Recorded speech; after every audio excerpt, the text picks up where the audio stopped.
quem não me conhece, eu me chamo Paula Pires, sou terapeuta holística, coach e trabalho com diversas técnicas como astrologia, numerologia, terapia floral alquímica, iridologia, fitoterapia, reeducação alimentar, entre outras. Aqui nesse vídeo eu vou falar sobre as vibrações presentes no ano de 2014, analisando a vibração desse ano não só sob um prisma, como astrologia, numerologia ou horóscopo chinês, mas juntando essas três visões, esses três conhecimentos para fazer uma fusão de tudo isso e ver como tudo isso se mistura nesse ano de 2014. Vamos lá. Horóscopo chinês. A partir de finalzinho de janeiro, começo de fevereiro, estamos entrando na vibração do ano do cavalo de madeira. Numerologia, já estamos, desde que entramos em janeiro, no ano 7. E, segundo a astrologia, cada ano tem a regência aí de um planeta e entraremos tecnicamente em março, no ano de Júpiter. Mas já se começa a sentir essa energia mesmo antes de se chegar em março, tecnicamente. Como tudo isso se une? Vamos começar então com a vibração do horóscopo chinês. O horóscopo chinês, o ano do cavalo, ele traz aí uma energia de muita ação, né? Quando você pensa no cavalo, você percebe, né, o quanto ele é livre, o quanto ele é independente, embora muitas vezes ele sirva, né, ao ser humano, mas ele é um bicho naturalmente independente e livre. Então esse é um ano que pelo horóscopo chinês traz essa vibração de independência, de liberdade, de ação. É um ano que pode ser muito positivo pela questão aí financeira também, dinheiro, porque as pessoas vão estar muito ativas, querendo fazer o TBC que eu chamo, né, que é o tira a bundinha da cadeira. Para quem já conhece meu trabalho, eu falo muito sobre o TBC. Então esse é um ano de certa maneira de TBC e que o horóscopo chinês vai puxar essa energia, principalmente para situações ousadas, aquilo que você sempre teve vontade de fazer, mas que não tinha coragem de fazer. Esse pode ser um ano que vai te puxar para isso. Tem que tomar cuidado aí pela energia do ano do cavalo com a impulsividade e também com ser independente demais e não ouvir o outro de uma certa maneira. Já o ano 7, que é o ano da numerologia, né, sob a visão da numerologia, é um ano que já pede uma coisa um pouquinho diferente do cavalo, tá? Ele já pede uma coisa mais para dentro. Pede independência também, muitas vezes o ano 7 pode pedir um pouco de isolamento, não no sentido negativo, mas de querer ficar um pouco mais introspectivo, sabe quando você fica querendo sentir mais o que está acontecendo dentro de você, escutando esse silêncio interior, escutando seus pensamentos, suas emoções, vendo o que elas estão querendo transmitir para você. Esse ano 7 ele pede esse estudo, esse autoconhecimento.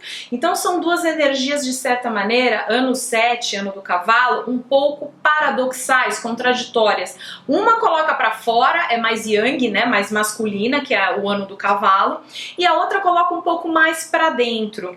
Então como eu juntaria isso? Vá para fora sabendo o que está dentro. Então se conheça, e aí eu entro na energia de Júpiter. Júpiter pede que nós saibamos o que estamos fazendo aqui. Você sabe o que você realmente está fazendo aqui? Qual é a sua missão? Por que você está aqui? O que você está fazendo é o que você sente que você tem que estar fazendo? A sua alma te pede que você esteja fazendo o que você realmente está fazendo? Ou você está fazendo porque foi influenciado, porque foi indo e no final acabou fazendo? Eu não estou falando só de lado profissional não, tá gente? Estou falando em todos os aspectos. Então o ano de Júpiter vai pedir esse autoconhecimento no sentido de saber o que se está fazendo aqui. Muitas vezes vibrações de pai e mãe que ficam energeticamente presas em nós faz com que muitas vezes essas vibrações elas trazem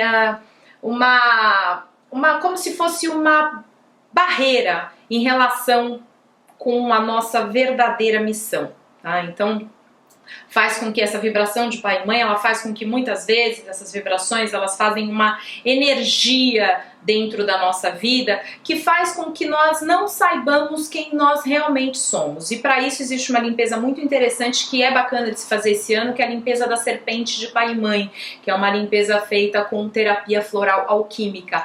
bem indicada esse ano, principalmente para todo mundo, mas principalmente para as pessoas que estão aí meio sem saber o que realmente estão fazendo aqui, se devem estar fazendo o que realmente estão fazendo, se estão localizadas, se estão presentes dentro da missão da sua alma.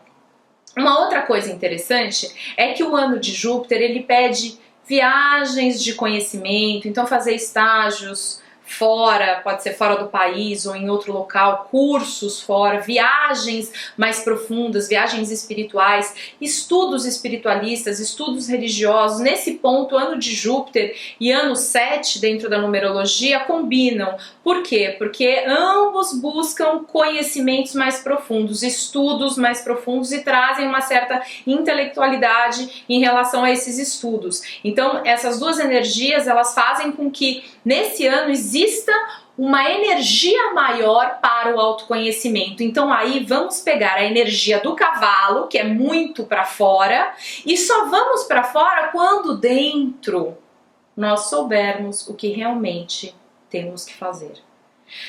Se nós soubermos aproveitar a energia do cavalo, que traz essa energia, que traz essa atividade, sem ficar over nisso, sem ficar exagerado nisso, ao mesmo tempo conseguindo olhar para dentro e fazer o que realmente deve ser feito, sem arrogância, sem, de certa maneira, incomodar os outros, ser crítico demais. Esse é um ano que tem que se tomar um pouco de cuidado com arrogância e crítica, porque o cavalo, ele fica muito independente, muito livre, as coisas têm que ser do jeito dele. Por outro lado, Júpiter pode trazer, por um lado negativo, uma certa arrogância, eu estou certo sempre. E o ano 7, crítica excessiva. Então essa mistura, nesse ponto, esses três conhecimentos, eles batem, tá? E fazem com que, de certa maneira, as pessoas possam ficar aí um pouquinho mais dogmáticas, um pouquinho mais, eu sei, eu sou e tem que ser do meu jeito. Então cuidado com isso, viu, gente, esse ano.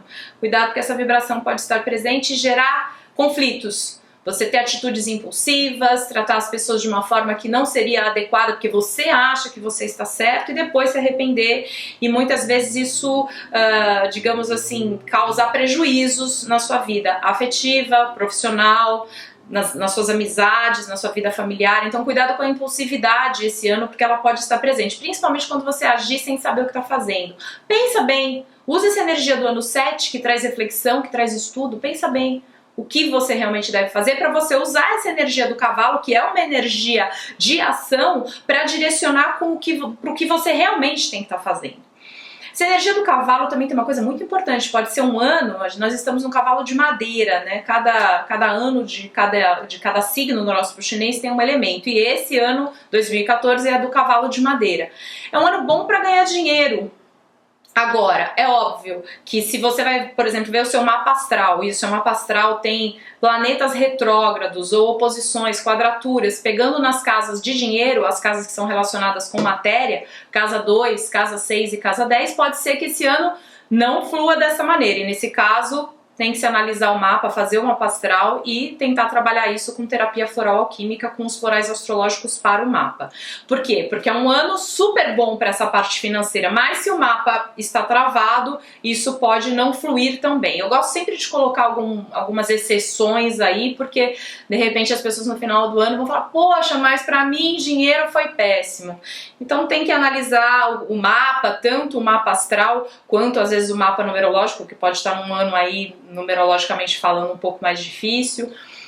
Esse é um ano que eu peço que as pessoas realmente se foquem, né, no motivo de cada coisa que forem fazer. Eu tenho dito isso para todos os meus pacientes.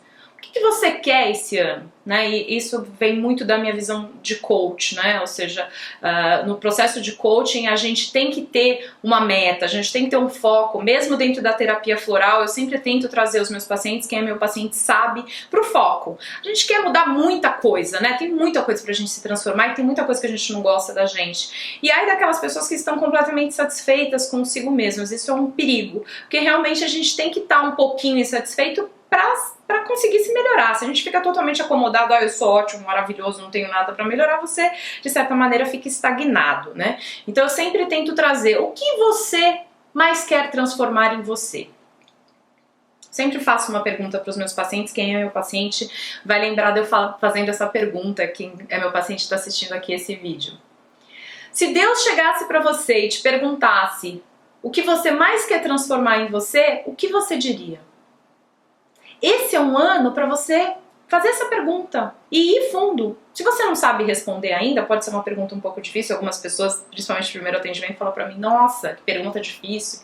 Eu falo, poxa, se fosse para fazer pergunta fácil, você não precisava vir num coach, né? Você podia fazer algo aí um pouco mais, digamos, aberto, né? O coaching, ele quer pegar realmente a raiz das questões e, no caso, como alquimista, com a terapia floral, atuar nessas questões que são as mais importantes. Então esse é um ano que nós devemos olhar realmente o que deve ser transformado até para conseguir chegar na missão. Muitas vezes também no mapa astral, casa 9 e casa 10 estão com alguns impedimentos que fazem com que a pessoa não consiga realmente saber o que está fazendo aqui. Existe um ponto dentro do mapa astral que se chama meio do céu. As pessoas falam muito de ascendente, do próprio signo, de Vênus, e poucas pessoas falam do meio do céu. O meio do céu é um posicionamento dentro de um mapa astral que dá muitas dicas, que coloca de uma forma bem assim, direta, um caminho de por que você está aqui como alma. Lógico que ele não vai te dar a missão mastigada, ele não vai dizer, olha, você está aqui para fazer isso, isso e isso. Não, mas ele dá uma base, tá? Vou dar um exemplo. Meu meio do céu está em Aquário, apesar de eu ser uma virginiana. Virgem é um signo um pouco mais certinho, né, colocado. Tenho esse lado? Tenho, mas meu meio do céu está em Aquário. Então, o que Aquário pede? Ousadia. No final da minha vida, minha alma vai me perguntar, você foi ousada? Você fez as coisas de uma forma diferente? Ou seja, posso fazer as coisas de forma organizada como virginiana? Sim, porém com ousadia.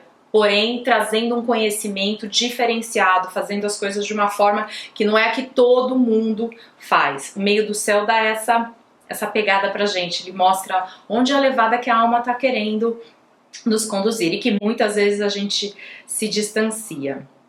Eu espero que com esse vídeo explicando um pouquinho aí da minha visão desses 3 conhecimentos, eu tenha ajudado a mapear um pouquinho mais e todos que assistirem aproveitem para ficar atentos, né?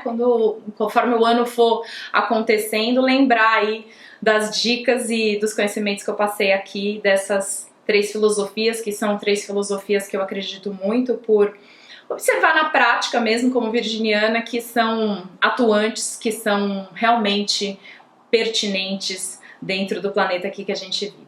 É isso, e eu finalizo aqui esse vídeo. Namastê.